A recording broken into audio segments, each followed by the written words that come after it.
Hello friend, আসসালামু আলাইকুম। Daily food মাইস্টাইল কুকিংয়ে সবাইকে স্বাগতম। তো আমি আবার একটা নিউ রেসিপি নিয়ে চলে এসেছি। দেখতে পাচ্ছ খাসির মাংস আর লাল শাক।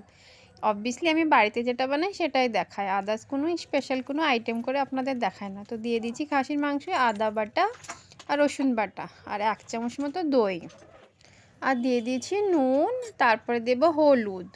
হলুদ আর নুন এগুলো সব মশলাগুলো দিয়ে ভালো করে মাখা করে ম্যারিনেট করবো। আর দিয়ে দিয়েছি গুঁড়ো গোলমরিচ পাউডার, তারপরে দিয়ে ভালো করে নাড়াচাড়া মাখা করে ওটা রেস্টে রেখে দেবো। এই দেখো আমি রেস্টে রেখে দিয়েছিলাম, তারপরে আধা ঘন্টা। আর দেখো কেক বানিয়েছি আমার ছেলের জন্য আজকে, খুবই সুন্দর মজার হয়েছিল কিন্তু কেকটা।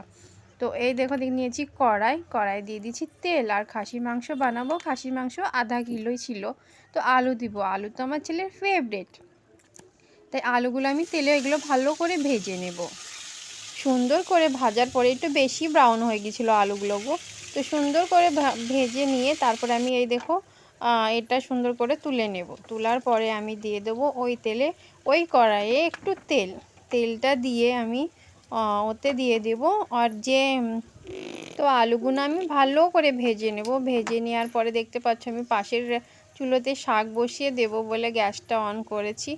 আর ওতে দিয়ে দেব আমি একটু নুন, আর তারপরে দিয়ে দেবো কাঁচা ঝাল, আর শাকগুলো, লাল শাকগুলো সিদ্ধ। আলুগুলো এইগুলো আমার ভাজা হয়ে গেছে, আলুগুলো একটু বেশি ব্রাউন হয়ে গেছে, তো খেতে খুব স্বাদ, তার লেগে না ভালো করে ব্রাউন করলে তত আরও ভালো লাগবে। আর এই দেখো দিয়ে দিয়েছি তেলে আমি দিয়ে দেবো গোটা গরম মশলা, আর একটা এলাচ বড়, শুকনো ঝাল, তেজপাতা, সব কিছু মশলা, একটা স্টার, তো এগুলো দিয়ে একটু ভালো করে ভাজা করে নেব। ভাজা করার পরে দিয়ে দেবো পেঁয়াজ কুচিগুলো নিয়ে ভালো করে ওটাও একটু ব্রাউন করে নেব। তো ভালো করে ওটাও একটু নেড়ে চেড়ে ওটা ব্রাউন করে নেব। আর সুন্দর পেঁয়াজগুলো একটু বেশি পাতলা কাটিনি, একটু মোটা করে কেটেছি। তো এই যে দেখতে পাচ্ছ সুন্দর করে। আর কে খাসির মাংস পছন্দ করো বলো তো? আমি তো আমার স্টাইল এরকম করেই বানাই বাবা। আর এই দেখো আমার শাকটা সিদ্ধ হয়ে গেছে। তো আজকে আমাদের বাড়িতে এই আইটেম। তো এই যে দেখতে পাচ্ছ পেঁয়াজটাও ব্রাউন হয়ে গেছে। দিয়ে দেবো একটু আদা রসুন বাটা, কারণ ওতেও ম্যারিনেট করে দিয়েছিলাম, তো এতে একটু অল্পই দেব। একটু অল্প দিয়ে এটা সুন্দর করে নাড়াচাড়া করে নেব। তারপরে দিয়ে দেব, তো সুন্দর করে আমার দেখো পেঁয়াজটা ব্রাউন হয়ে গেছে সুন্দর করে। তারপরে আমি এতে দিয়ে দেব যে টমেটোগুলো আমি পেস্ট করে নিয়েছিলাম মিক্সিতে, তো মিক্সিগুলোতে আমি টমেটোটা এটা দিয়ে দেবো। এটাও সুন্দর করে নাড়াচাড়া। এতে একটু হালকা মশলা দেবো। হালকা মশলা মানে কীরকম ধরনের, একটু নুন দেব আর সামান্য একটু হলুদ দেব, আদার্স, কারণ ওতে আমি ম্যারিনেটে দিয়েছি আমি, তো বেশি আমি দেব না, তাই অল্প মশলা দিয়ে সিদ্ধ করবো না, এটাতে কষাতে হবে তার জন্যে। তো এই যে দেখতে পাচ্ছ সুন্দর করে এটা আমি নাড়াচাড়া করে, এই যে লুকটা দেখো এরকম হয়েছে। তারপরে এটা আমি সুন্দর করে কষে নেব, ঢাকা দেব। কাঁচা ঝালগুলোও দিয়ে দিলাম একটু, কাঁচা ঝালের তরকারিটা আমরা বেশি খাই, তার লেগে না। এরকম মশলাটাও আমার সুন্দর করে কষানো হয়ে গেছে। তো এই যে দেখতে পাচ্ছ আমার মশলাটা সুন্দর করে কষানো হয়ে গেছে। তারপরে দেবো যে মাংসটা ম্যারিনেট করে রেখেছি, খাসির মাংসটা, সেটা আমি সুন্দর করে ওতে দিয়ে ওটা কষিয়ে নেব। তারপরে ভালো করে কষানোর পর এইটা আমি কড়াতে সিদ্ধ করব না। আর মাংসটা যে এত ভালো হয়েছিল যে মাটির হাঁড়িতে সিদ্ধ করে নেব মাংসটা, এতে আমি ভালো করে কষিয়ে মাটির হাঁড়িতে শিফট করে দেবো। তো এই যে দেখতে ভালো করে এটা ঢাকা দিয়ে আমি সুন্দর করে কষাবো। আর এই মাংসটা যে খুবই ভালো ছিল, খুব তাড়াতাড়ি সিদ্ধ হয়ে গেছিলো, আমি ভাবতে পারি না। আর ওদিকে আমার শাকটা সিদ্ধ হয়েছে, ওটাও আমি সুন্দর করে ফড়ং দিয়ে তেলে দিয়ে নেব। এই যে মাংসের লুকটা কেমন লাগছে, তো খুবই সুন্দর একটা ভালো তেলটা প্রায় বেরিয়ে পড়েছে। তো এতে আমি দিয়ে দেবো আলু।